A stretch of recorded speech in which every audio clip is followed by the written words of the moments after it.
Bonjour à tous et bienvenue dans cette nouvelle vidéo. Aujourd'hui on va débriefer ensemble ma journée de trading du vendredi 15 janvier 2021. Comme d'habitude je trade le S&P 500, les futurs du S&P 500. Voilà, il y a un mouvement intéressant et du coup je voulais le partager avec vous. Alors l'ouverture avait eu lieu ici, donc c'était un peu dans un range où on ne savait pas trop où on allait, c'est très compliqué de trader cette zone ici, pas de trade, j'ai attendu et là on a eu un mouvement, là on a eu le vendeur qui prend la main, il fait descendre les prix, donc le marché descend, on voit bien ici au carnet, vous avez des grosses tailles positionnées à la vente, donc vous voyez 59 à 60-25, à 61, et voilà vous avez beaucoup de ventes market qui passent, qui absorbaient tous les acheteurs placés dans le carnet, les prix descendent. Du coup, à ce moment-là, j'attendais un retour. Enfin, ma stratégie dans ces cas-là, c'est d'attendre un premier retour et pouvoir mettre un short, me placer avec les vendeurs. On continue de descendre, on vient gratter les 52.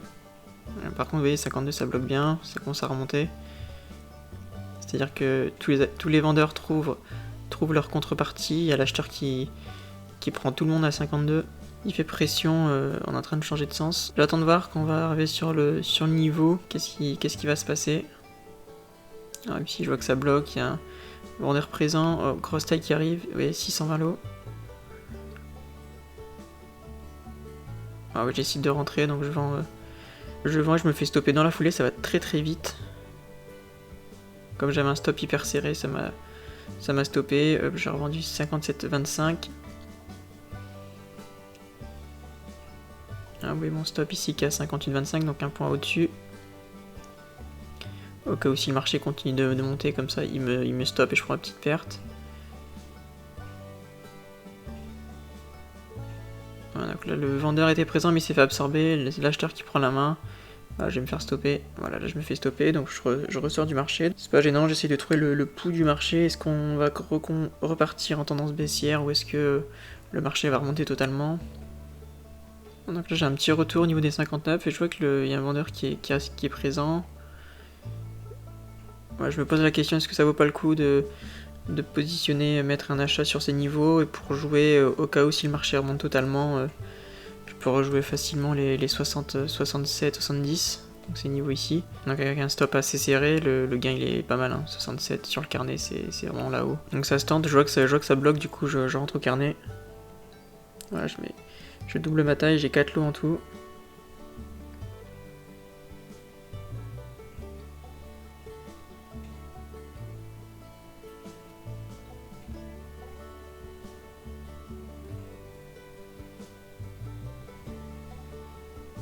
Voilà, donc pour l'instant ça bataille sur le niveau.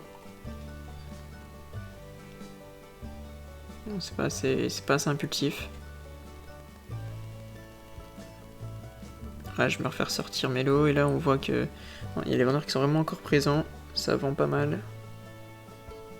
Ah, ici je vais essayer de mettre une vente, je comprends que le marché est en train de se retourner et qu'il y a plus de chances qu'on repart à la baisse. Je vois les vendeurs qui sont très présents, j'arrive pas à me faire exécuter sur les 58-50. J'ai espéré peut-être un peu trop. Donc tant pis, pour l'instant ça part sans moi. Hop, on revient encore une fois, vous voyez. Boum, ça vend direct. Il y a vraiment il y a un vendeur qui bloque et il bloque plus bas que tout à l'heure. Donc on a des plus hauts qui sont de plus en plus bas. Important de le retenir. Le vendeur il est prêt à vendre plus bas que tout à l'heure. Tout à l'heure il avait bloqué autour des 61. Là à 58, 50 ils vont direct. Il est assez pressé. Pour ça c'est bien de revoir ces journées après parce qu'il y a des choses qui nous ont échappé. Là en l'occurrence ça m'a un peu échappé. Je le vois mieux là maintenant à froid. Parce que tout à l'heure, vous voyez, je l'ai tenté qu'une seule fois le 58-50. Et j'aurais pu le retenter une deuxième fois. On est reparti chercher, voir les plus bas. Voilà, il y a mon curseur qui est juste sur les niveaux. J'attends de voir s'il y a des choses intéressantes. J'attends un retour. Potentiellement, un retour près des 55, ce serait cool. Dès que l'acheteur fait remonter les prix, boum, le vendeur il arrive derrière, il vend. Ce qui fait que le marché bloque sur ces niveaux de prix. Faut pas se précipiter, faut attendre, faut essayer de chercher le meilleur prix quand c'est comme ça qu'on fait du scalping. Ah, là c'est dommage, j'ai pas pu attraper 55. J'attends toujours, le marché refait un plus bas. Vous voyez donc la zone grisée sur mon carnet, c'est les prix qu'on n'a pas encore été chercher durant la journée. Donc le plus bas à ce moment là c'était 50,25. Ah vous voyez là, boum, on descend, on fait un nouveau plus bas. Et vous voyez ici en même temps sur le graphique. Voilà, là on a le retour qui est en train de se faire. Vous voyez au niveau des 51 ça vend.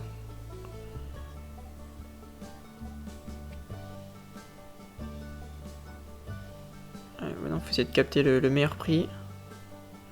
Voilà, j'ai décidé que c'est ces deux niveaux là. Malheureusement je m'en fais attraper qu'un seul. Ah, là c'est vraiment dommage. Et vous voyez boum. Il y a une grosse qui met sur 51,25 donc le niveau où j'ai vendu. Pardon, le niveau juste devant moi où j'ai vendu. Et moi je voulais vraiment attraper les meilleurs prix. Et là boum ça part, c'est en train de partir sans moi. Donc je comprends que ça. Le marché continue de descendre. Ça part sans moi, donc je retire mon lot, mon intention de vendre à ce niveau-là, vu qu'on va pas le rechercher tout de suite. Voilà, je mets mon stop à flat. Donc je peux plus perdre sur ce trade. Alors on remonte un peu, direct boom, ça redescend. C'est dommage parce que j'ai que de l'eau. C'est des trades où faut être chargé quoi. Voilà, dans la foulée je vais revendre un lot. Je revends un lot à 47. Il me reste qu'un seul lot.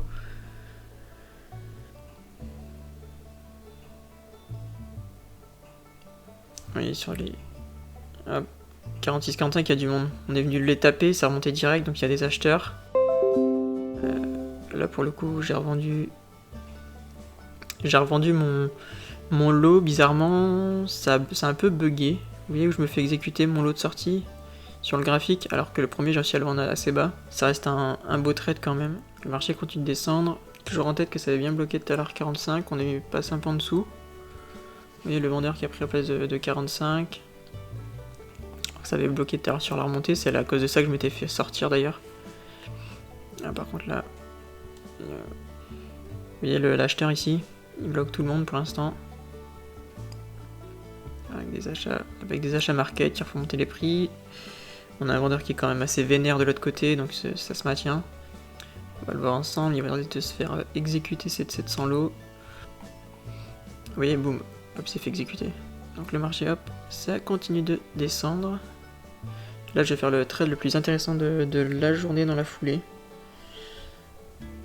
Vous allez voir. Voilà, on fait un premier accès sur les 42.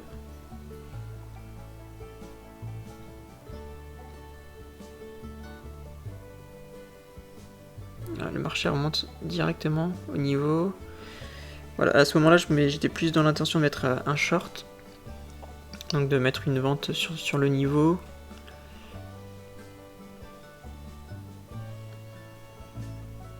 Donc rester dans la tendance, dans une tendance baissière, donc continuer à mettre des ventes pour rester dans la tendance baissière. Mais ça va pas se passer comme prévu. Vous voyez, en fait, je remarque que quand on arrive directement sur les bas, boum, ici il y a des gens en fait. Ils sont la contrepartie de tout le monde pour l'instant. On va pas du tout plus bas. 42,25 il tient pas mal, tout ce qui est autour des 42. Il y a des acheteurs présents, donc je décide d'acheter 3 lots à 42,25, mettre mon petit stop en dessous.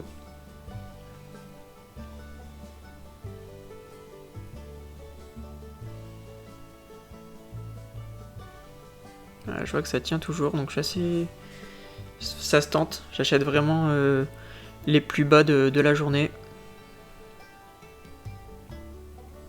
J'ai un stop à 1,25, un peu plus large que d'habitude parce que j'ai pas envie de me faire mécher bêtement.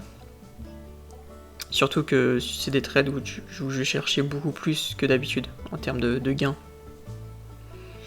Ouais, là je vois que ça commence à remonter, donc j'ai mon stop flat. Au cas où si le marché redescend très fort, au moins je suis sorti, je suis plus dans le marché. Voilà, là je revends déjà un lot sur 45. Il m'en reste 2. Donc vous voyez ici sur le temps pause. Vous voyez ici sur le graphique. J'ai acheté ici. Vous voyez mon triangle bleu. J'avais mon stop un peu en dessous. Et j'ai revendu. Donc j'ai acheté 3 lots. J'en ai revendu déjà un à 45. Donc j'ai 3 points de gain. Voilà, et là je place mes ordres de sortie, donc un 47 et demi. Il me reste un lot.